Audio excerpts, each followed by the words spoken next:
1 Corinthians chapter 1, verses 1 and 2. Paulos, kletos, apostolos, Christou Iesu dia, thelemetos theou kai sosthenes ha adophos, te ecclesia tu theou teuse en Corintho, hegias menois en Christo Iesu, kletois hagiois, sun pasen tois epikalumenois ta onoma tu kuriou hemon, Iesu Christou en panti topo, auton kai hemon. So these are the first two verses of chapter 1 of Corinthians, and you can see here the punctuation, and here's a comma which roughly breaks this long sentence in half. But remember that the punctuation was added subsequent to the composition, and so one ought not rely on the punctuation when seeking to understand the author's intention. It is not always reliable. He begins with his personal name, Paul, saying that he is called as an apostle. Kletos is an adjectival form of the verb kaleo, which means to call. It's the word that Christ uses in the Gospels when he calls his disciples.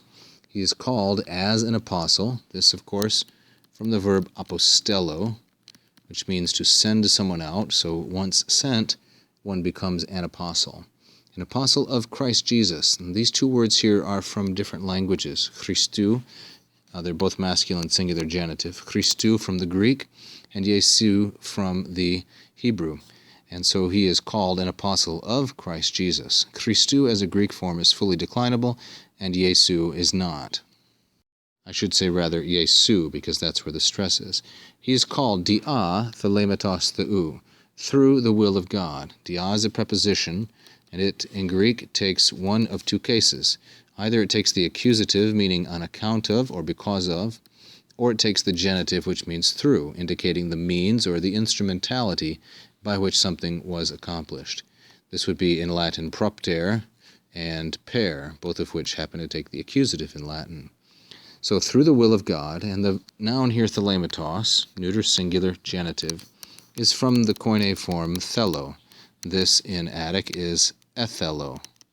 So you can see that these verbs are really very similar. There's hardly any difference whatsoever. Through the will of God, so through God's will, and Sosthenes, his brother, or the brother. Now notice how much time Paul spends establishing the nature of his call and his particular commission. He is an apostle.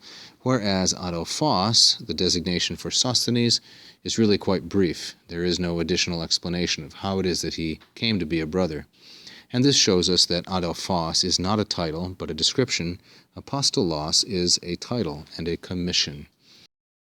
And the two of them are writing te ecclesia, to the church, this is dative, of God, the one that is in Corinth.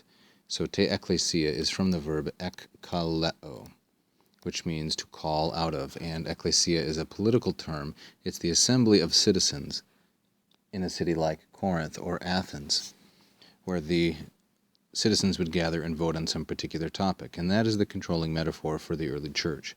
So there is a play on words here between kletos, Paul who is called, writing to those who are called, the assembly of the called ecclesia.